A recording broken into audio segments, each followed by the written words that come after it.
Hi everyone and welcome back to my channel. If you're new to my channel, I share videos that can help bridge the gap between academia and the industry. In the previous episode, I shared LinkedIn tips and tricks that can help you land your dream job. So, if you haven't subscribed to my channel, please do so by clicking on the subscription button below and click on the bell icon so that you don't miss out on the notifications as I upload more such videos for you. Today, I decided to speak more about developer relations.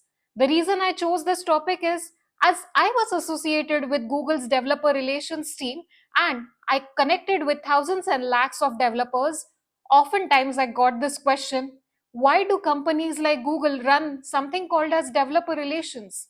What is developer relations actually? Is it a CSR initiative by the company or is it a marketing gig? I have a lot of answers continuing to the same question. But before that, let me share a little bit of background about who I am and how I was associated with developer relations. My journey with developer relations started almost a decade back when I got associated with a program called as Google Student Ambassador, which is now called as GDG on Campus program. This program was specifically for students to get closer to company like Google, to understand more about its developer technologies and learn those, build meaningful projects and use those in their careers. I joined the developer relations community as a volunteer. So I was just a student and I was trying to learn more about what the industry looks like, and developer relation community program was one such opportunity for me to take a step closer to the industry. From there, I graduated as a software engineer and then I continued nurturing communities in my local city, which is Pune. From there, I got an opportunity to work as a professional, as a community manager for a program called as GDG, which stands for Google Developer Groups. If you want to know more about how this journey started, I had shared a video called as Road to Google in my previous episodes. Please do so, and I'll also share the link in the description below so that you can make the most out of that. But let's continue with the first question that I get oftenly asked. One, what is developer relations?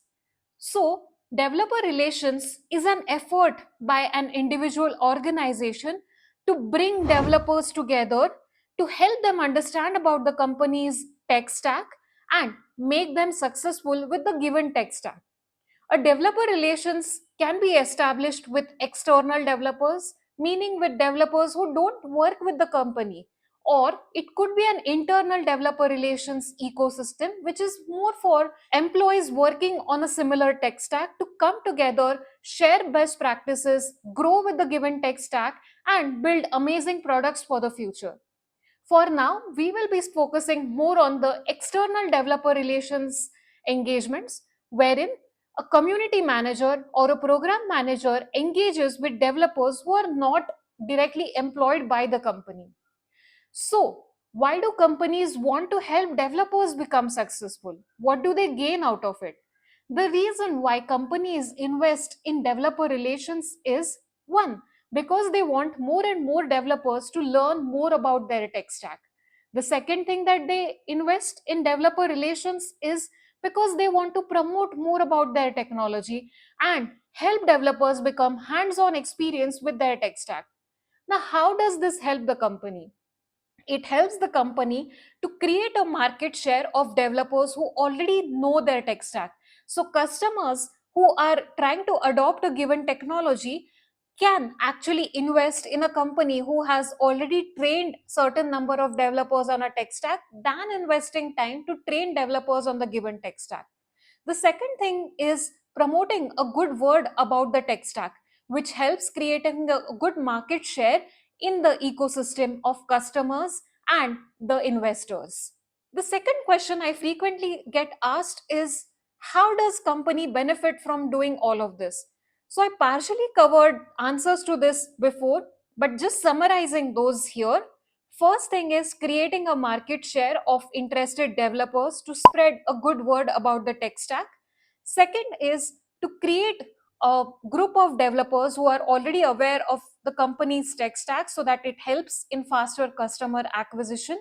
And third is to also get feedback from developers on the particular technology or the tech stack so that they can improve their product and integrate suggestions and feedback in the product roadmap.